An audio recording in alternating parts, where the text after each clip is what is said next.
जय Hind dear students, स्वागत है आपका अपने YouTube channel Sandeep Gurukul biology classes में।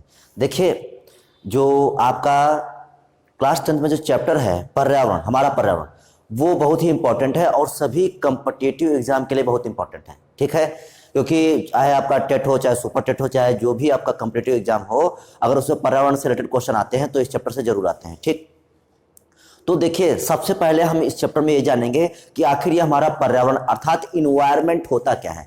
तो सबसे पहले हम जानेंगे कि इन्वायरमेंट क्या होता है। ठीक, पर्यावरण क्या होता है। देखिए, पर्यावरण का जो शाब्दिक अर्थ होता है चारों ओर का आवरण। जैसे कोई जीव है और उस जीव के चारों ओर जो भी आवरण पाया जाता है, जिससे जिन चीजों से वो घिरा होता है, उसको बोलते हैं पर्यावरण। ठीक, तो शाब्दिक अर्थ क्या होता है पर्यावरण का? चारों ओर का आवरण। इस प्रकार किसी जीव को घेरे रहने वाले बाह्य कारक, बाह्य कारक मतलब जो संसार में जो भी हमारे शरीर के बाहर जितने भी कारक हैं उन सबको क्या कहते हैं? बाह्य कारक। तो इस प्रकार किसी भी जीव को घेरे रहने वाले बाह्य कारक जैसे कौन कौन? प्रकाश, ताप, मिट्टी, जल आदि सम्मिलित रूप से उस जीव के बाह्य वातावरण अर्थात पर्यावरण का निर्माण करते हैं। तो देखिए, पर्यावरण का शाब्दिक अर्थ क्या है? चारों ओर का आवरण। इस प्रकार किसी जीव को घेरे रहने वाले, जैसे कोई जीव है और उसको घेरे रहने वाले जो बाह्य कारक होते हैं, जैसे क्या? ताप, प्रकाश, मिट्टी, जल आदि जो सम्मिलित रूप से उस जीव के बाह्य वातावरण अर्थात पर्यावरण का निर्माण करते हैं। ये कारक जैविक व अजैविक दोनों प्रकार के हो सकते हैं।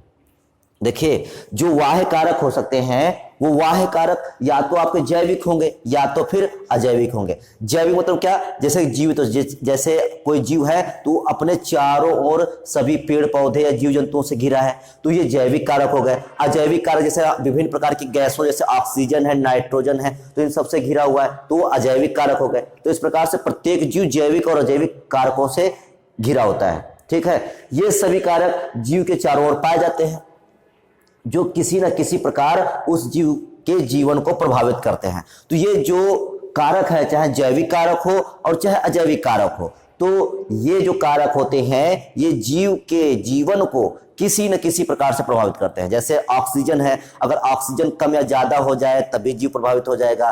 ठीक है, कार्बन डाइऑक्साइड अगर कम या ज्यादा हो जाती है वातावरण में तभी जीव प्रभावित होगा। क्यों? क्योंकि पौधे कार्बन डाइऑक्साइड की सहायता से भोजन बनाते हैं। ठीक, तो ये था पर्यावरण का अर्थ। ठीक है, तो क्या जाना हमने कि पर्यावरण का शाब्दिक अर्थ चारों ओर का आवरण होता है। इस प्रकार किसी जीव को घेरे रहने वाले बाह्य कारक जैसे प्रकाश, ताप, मिट्टी, जल आदि सम्मिलित रूप से उस जीव के बाह्य वातावरण अर्थात पर्यावरण का निर्माण करते हैं। ये कारक जैविक या अजैविक दोनों प्रकार के हो सकते हैं और ये सभी कारक जीव के चारों ओर पाए जाते हैं जो किसी न किसी प्रकार उस जीव के जीवन को प्रभावित करते हैं। ठीक, अगर हम एक शब्द में कहना चाहें तो प्रत्येक जीव जो अपने चारों ओर जैविक और अजैविक कारकों से घिरा होता है पर्यावरण कहलाता है। अगर हम एक लाइन में कहना चाहें तो प्रत्येक जीव जो अपने चारों ओर जैविक और अजैविक कारकों से घिरा होता है तो ये क्या कहलाता है? पर्यावरण कहलाता है।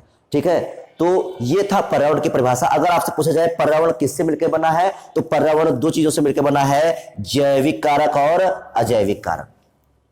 ठीक है, अब ये पर्यावरण की शुरुआत, ये परिभाषा से शुरुआत की गई इस चैप्टर की। अभी हम जो इसमें पढ़ने वाले हैं वो क्या पढ़ने वाले हैं कि पारितंत्र क्या होता है। ठीक है, और पारितंत्र के घटक क्या है, जैविक घटक क्या है और अजैविक घटक क्या होते हैं। ठीक है, और फिर जैविक घटक और अजैविक घटक के प्रकार पढ़ेंगे।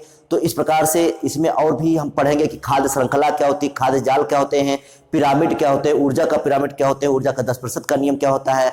ठीक है, तो इस प्रकार से बहुत कुछ है इसमें पढ़ने के लिए और ये सभी टॉपिक आपके कॉम्पिटिटिव एग्जाम के लिए मोस्ट इंपॉर्टेंट है। तो आज केवल इतना ही रखते हैं, बाकी आपको बताएंगे नेक्स्ट वीडियो में। तब तक के लिए जय हिंद।